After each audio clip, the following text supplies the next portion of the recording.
Kanimo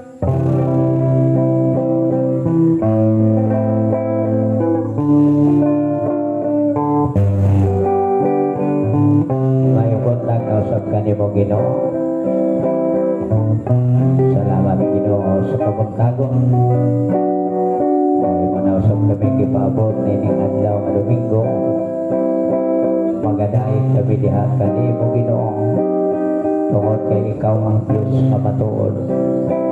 Na mao'y kagiya sa among mga kinabuhi. Ay matahong nga kapuntagon. Salamat Lord. Ikaw gayon ang matuod nga naghatag og kalig-on sa among kinabuhi. Ikaw ang akong pasalamatan kanunay tungod kay diha kanimo ang kasiguruhan sa patagusan among nga kinabuhi.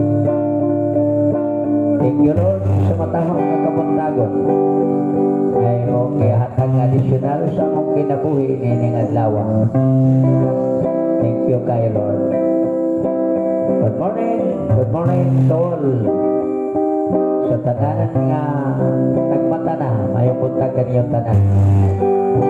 Ano usab ang inyong igsoon na nagasuka diri sa barangay Santo Niño 2, Sinunangan, Southern Leyte. Mga pag-apo sa sayo sa kabuntagon, uban ang langit ng maawit nga itong kapaabot nga ito sa atong langit ng mamahan. Ising bangon mga pasiunang mga pag-ampo atong ikapaabot ngadto sa atong magbubuhat.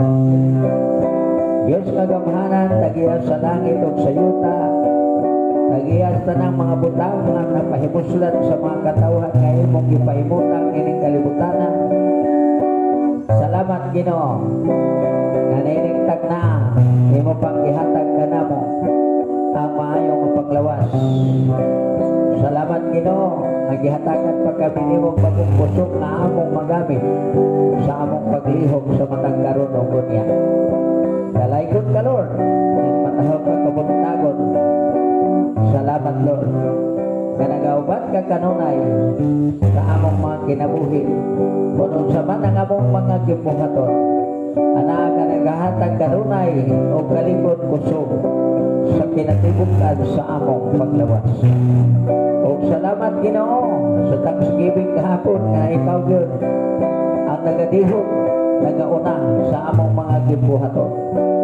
Salamat Lord sa walay hunong, walay puas ni mong pagkatiman sa mga katawhan na dunay pagkilag, dunay pagtahon o dunay kahadlong sa imong pagkadiyos. O salamat ni Pastor Ariel.